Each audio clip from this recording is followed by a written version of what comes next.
Ating kilalanin kung sino ang pinakamayamang tao sa Pilipinas ngayong bagong taon. Top 1 si Manny Villar na merong $18.1 billion. Isang kilalang negosyante at politiko sa Pilipinas. Siya ang nagmamay-ari ng Vista Land and Lifescape, isang kumpanyang nagpapatakbo ng mga proyekto sa real estate tulad ng mga residential, subdivision, condominium at commercial buildings. Pagmamay-ari din niya ang Vista Mall, All Home at All Day Supermarket. Namamayagpag pa rin sa yaman ang mga C siblings na may net worth na $13 billion. Sila ang may-ari ng SM Group na nagpapatakbo ng mga iba't ibang kumpanya tulad ng BDO Unibank, NGCP, isang kumpanyang nagpapatakbo ng transmission ng kuryente sa Pilipinas, at SMDC, isang kumpanyang nagpapatakbo ng mga proyekto sa real estate. Meron din silang mga SM hotels at convention centers. Top 3 si Enrique Razon Jr., 64 years old na may net worth na $10.8 billion. Siya ang chairman ng International Container Terminal Services Incorporated, isang kumpanyang nagpapatakbo ng mga pantalan at terminal sa buong mundo. Ito ay may operasyon sa Pilipinas, Asia, Europa at Amerika. Dagdag pa sa kanyang kita ang Blomberry Resort Corporation, isang kumpanyang nagpapatakbo ng mga casino at resorts sa Pilipinas. Siya ang chairman ng Soler Resort and Casino sa Entertainment City sa Pasay. At ang Sureste Properties Incorporation, isang kumpanyang nagpapatakbo ng mga proyekto sa real estate sa Pilipinas. Top 4 si Ramon Ang, 71 years old na may net worth na $3.6 billion.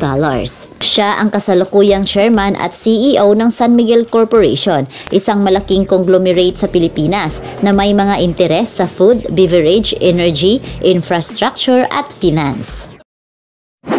Top 5 si Isidro Consonji and Siblings, 75 years old na may net worth na $3.5 billion.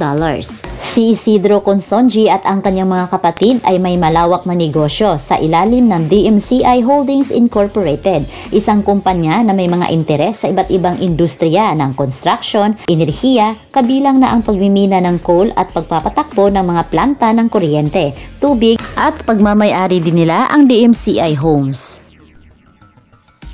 Top 6 si Lucio Tan, 90 years old na may net worth na $2.9 billion.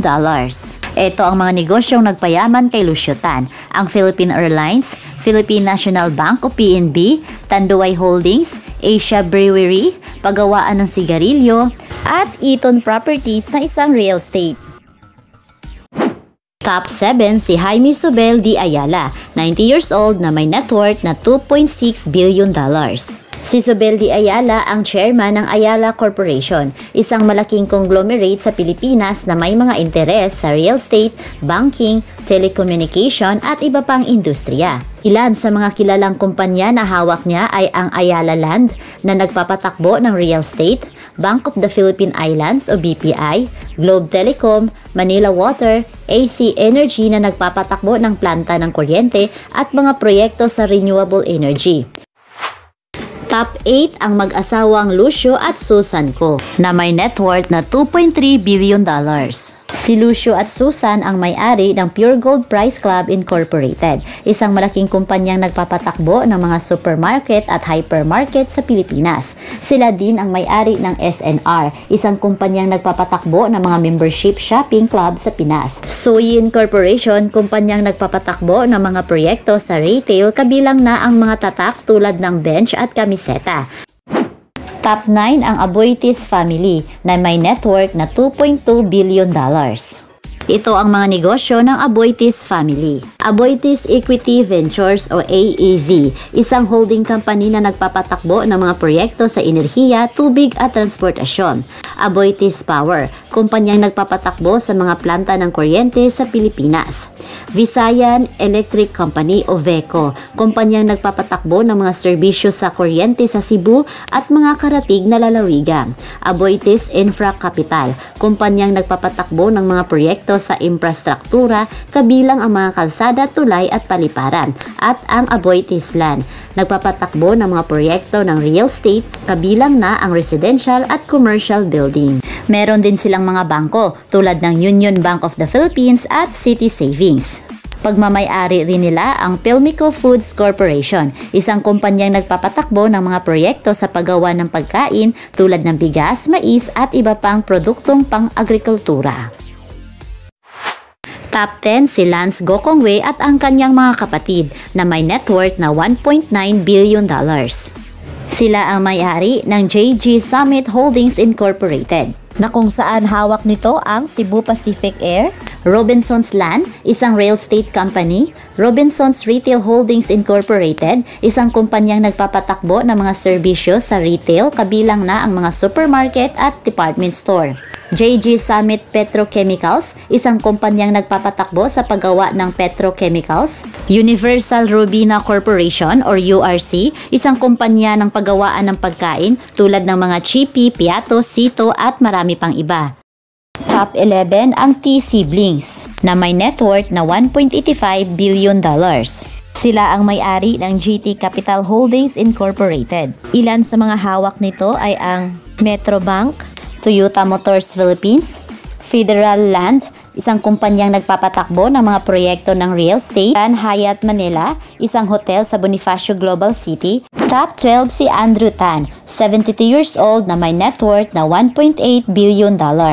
Si Andrew Tan ang nagmamay-ari ng Emperador Distillers Incorporated, Golden Arch Developments Corporation, isang kumpanyang nagpapatakbo ng mga restaurant ng McDonald's sa Pilipinas, Travelers International Hotel Group Incorporated, isang kumpanyang nagpapatakbo ng mga hotel at resort sa Pilipinas, kabilang ang Resorts World Manila. Mega World Corporation, isang kumpanyang nagpapatakbo ng mga proyekto sa real estate, kabilang na ang mga residential at commercial buildings. Top 13 si Vivian K. Azcona at ang kanyang mga kapatid na may net worth na $1.7 billion. Sila ang nagmamay-ari ng Mercury Drug Corporation, isang kumpanyang nagpapatakbo ng mga pharmacy. Ang Mercury Drug ang leading drugstore sa Pilipinas. Meron silang mahigit 1,000 branches sa buong Pilipinas. Pagmamay-ari din nila ang fast food chain na Tropical Hut. Top 14 ang Pu family na may net worth na $1.65 billion. Ang pamilyang ito ang nagmamay-ari ng Century Pacific Food Incorporated, isang kumpanya ng paggawaan ng pagkain tulad ng Century Tuna at 555 Sardines. Top 15 si Tony Tan Caktiong, 72 years old na may net worth na $1.2 billion. Si Tony ay kilala sa pagtatag ng Jollibee Foods Corporation, isang malaking kumpanya ng pagkain sa Pilipinas tulad ng Jollibee, Chowking, Greenwich, Red Ribbon at Mang Inasal.